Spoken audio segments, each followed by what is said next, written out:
ស្ដីនឹងទាំងអស់គ្នាស្វាគមន៍កាន់ការសង្ខេបសេរីថ្មីហើយថ្ងៃនេះយើងមកបន្តសម្រាប់សេរីរបស់យើងបន្តទៀត5សេរីយើងឃើញពួកគេកំពុងតែមមាញឹកនឹងការងាររបស់ពួកគេរៀងៗខ្លួនហើយលូកាបានសួរពួកគេអំពីវត្តមាន Void នៅក្នុងកម្មវិធីបនកាលពីយប់មិញហើយគាត់ក៏ព្យាយាមសួរទៅណាត់ស្កូអំពីរឿងនេះដែរហើយពេលនោះយើងហើយក៏លួចតាមដានពីក្រោយនាងផងដែរកម្មការមេមរុដែលដើរនៅក្នុងផ្លូវមួយតែម្នាក់ឯងពេលនោះយើងឃើញណាត់ស្កូកំពុងតែតាមដានមេមរុហើយនាងបាននិយាយអំពីរឿងដែល Void កើតឡើងមកកាលពីយប់មិញគឺជាស្នាដៃរបស់មេមរុនាងបញ្ជាក់ថានៅក្នុងសាច់រឿងគឺ Void ដែលថែមទៀតពេលនោះមានសមាជិកម្នាក់ដែលហៅមេមរុថា Lady មេមរុហើយសរសើរនឹងគំនិតដែលផ្លាស់ប្ដូររាងកាយ Void ទៅជាបូជាចារ្យយ៉ាងល្អឥតខ្ចោះដោយសារតែផែនការដែលឲ្យ Void คล้ายខ្លួនជាបូជាចារ្យទៅលេបថ្ម Soul Future នោះបានបរាជ័យដូច្នេះហើយមេមរុនឹងបង្កើតគម្រោងថ្មីមួយទៀតសម្រាប់រឿងមួយនេះបន្ទាប់មកពួកគេបាននាំគ្នាបួងសួងទៅ Ultimate Void ហើយលូការៀបនឹងហៅមេមរុប៉ុន្តែត្រូវបានណាត់ស្កូខាត់ហើយនាំចេញទៅខាងក្រៅវិញពេលមកដល់ក្រៅភ្លាមណាត់ស្កូបានស្ដីឲ្យលូកាតែមិនចេះគិតមុខគិតក្រោយហើយលូកាបានស្ដីឲ្យណាត់ស្កូវិញអំពីរឿងដែលមិនជួយខាត់មេមរុកុំឲ្យក៏ហៅ Ultimate Void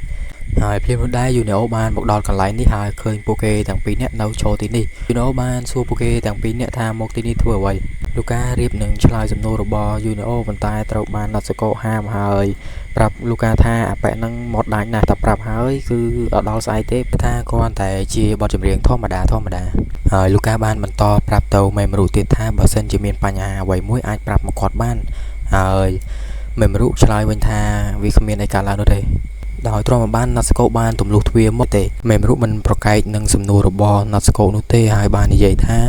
នាងបានរស់នៅជាមួយនឹងមិត្តភ័ក្តិរបស់នាងហើយបានប្រយុទ្ធជាមួយនឹងពួកគេប៉ុន្តែរៀងរាល់ពេលធ្វើសង្គ្រាមជាមួយពពួក Void ខ្ញុំបានបាត់បង់ពួកគេម្ដងបន្តិចហើយខ្ញុំរស់នៅបែបជីវិតរបស់ខ្ញុំជាវីរបុរសនិងប្រយុទ្ធហើយបន្តបាត់បង់មិត្តភ័ក្តិរបស់ខ្ញុំប៉ុន្តែពេលនោះខ្ញុំបានដឹងថាមានមនុស្សកំពុងតែព្យាយាមផែនការដែលគាត់បានគូសព្រៀងទុកយកមកឲ្យមេមរុហើយនិយាយអំពីផែនការនោះហើយណាស្កូបានទទួលទាំងអស់សំណើចជាខ្លាំងដោយសារតែគំនូររបស់គាត់នឹងស្អាតពេកស្កូឆ្ងល់ថាតើនៅពេលនោះនាងអាចគូសអ្វីចេញបានហើយលូកាបានតបទៅកាន់ណាស្កូវិញថាគូសអីក៏បានដែរបើគូសមិនចេញចាំស្អែកក៏បានដែរមិនមែនយើងសាប់ថ្ងៃស្អែកទេអានឹងពាក្យវានិយាយចឹងឆ្លើយជួយអាហ្នឹងឆ្លើយជួយមកពេលពួកគេទាំងពីរនាក់ចូលមកដល់ក្នុងឡានពួកគេចាប់ផ្ដើមរៀបចំផែនការដោយលូកាចូលទៅបន្លំខ្លួនធ្វើជាសមាជិកនៃក្រុមរបស់មេមរុហើយណាត់ស្កូនៅខាងលើរកវិធីដើម្បីគូគំនូដែលទប់ទល់ជាមួយនឹង Ultimate Void ពេលដែលលូកាចុះទៅដល់ក៏មានសមាជិករបស់មេមរុពីរនាក់ដឹងអំពីវត្តមានរបស់គាត់ផងដែរហើយពេលនោះមេមរុចាប់ផ្ដើមវិធីកោះហៅ Ultimate Void ដោយសុំកម្លាំងពីដើម្បីគូគំនូហើយរូបដែលនាងចង់គូនោះគឺជា Ultimate Void ប៉ុន្តែនាងមិនដឹងថាតើត្រូវគូរបៀបណាដែលអាចបន្លំភ្នែករបស់ក្រុមរបស់មេមរុនោះបានឧបករណ៍របស់នាងចាប់ផ្ដើមបញ្ចេញសញ្ញាដោយវាឲ្យបញ្ចេញប្រដាប់ប្រដាគូរបស់នាងចេញមកពេលដែលរបស់នាងដែលត្រូវការបានមកគ្រប់អស់នាងចាប់ផ្ដើមគូគំនូហើយងាកមកកាន់ Ultimate Void ដែលជាមេមរុបំលែងខ្លួននេះនាងបានឃើញលូកានៅឈរចំកណ្ដាលវងហើយបាននឹកឃើញអនុស្សាវរីយ៍មួយចំនួនដែលបានធ្លាប់ប្រយុទ្ធជាមួយនឹងលូកាបន្ទាប់មកនាងក៏បានផ្លាស់ប្ដូររូបរាងកាយរបស់នាងមកជារូបរាងកាយធម្មតាវិញពេលនោះទាំងមេមរុនិងសមាជិករបស់មេមរុដោយទើបតែភ្ញាក់ពីការសន្តំរបស់នរណាម្នាក់បន្ទាប់មកលូកាបានចង្អុលទៅកន្លែងបល្ល័ង្ករបស់ Ultimate Void ហើយនិយាយថា Ultimate Void បានបង្ហាញខ្លួនហើយអ្នកដែលនៅក្នុងឡានទាំងអស់នោះបានមើលទៅកាន់កន្លែងបល្ល័ង្ករបស់ Ultimate Void ហើយពេលនោះបានឃើញ Ultimate Void មែនប៉ុន្តែជា Ultimate Void ដែល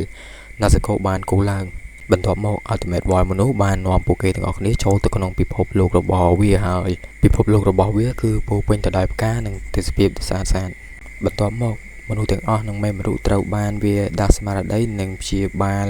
ការឈឺចាប់ទាំងអស់ដែលពួកគេធ្លាប់ឆ្លងកាត់នៅក្នុងសង្គ្រាមបានសរសើរលូកាថាធ្វើការបានល្អផងដែរបន្ទាប់មកលូកាបានបបួលមេមរុឲ្យត្រឡប់ទៅវិញជាមួយគ្នាសាយឡើងនៅកន្លែងទីស្នាក់នៅរបស់ក្រុមទាហានទាំង9យើងឃើញណាស្កូនិងមេមរុកំពុងតែនិយាយអំពី Ultimate Void ដែលណាស្កូបានគូនៅថ្ងៃនោះហើយមេមរុបានបន្តទៀតថាពួកគេទាំងអស់គ្នាដែលនៅក្នុងក្រុមចម្រៀងបានពេញចិត្តនឹងUltimate Void ដែលណាស្កូបានគូមកណាស្កូបានប្រាប់មេមរុថារូបរាង Ultimate Void នេះគ្រាន់តែជាសមាជិកក្រុមរបស់ឧតាមេតែប៉ុណ្ណោះមេមរុឆ្ងល់ហើយណាស្កូបានបញ្យល់ថានេះគឺជា character មួយដែលនាងបានគូនៅក្នុងកម្មវិធីមួយ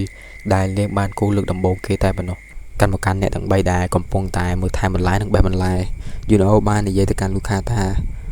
អ្នកគួរតែប្រាប់ខ្ញុំបើសិនជាមានរឿងបែបនេះកើតឡើងលើក្រោយហើយវាបានបន្តទៀតថានៅពេលចុងក្រោយដែលវាបានឃើញលូកានិងណាត់សកុចេញនៅក្រៅវាសង្ស័យថាពីរអ្នកនេះកំពុងតែទៅដេតជាមួយនឹងគ្នាពេលដែលលើដូចនេះលូកាបានប្រកែកហើយនិយាយថាវាគ្មានផ្លូវទេដែលខ្ញុំនិងណាត់សកុណាត់ជួបគ្នា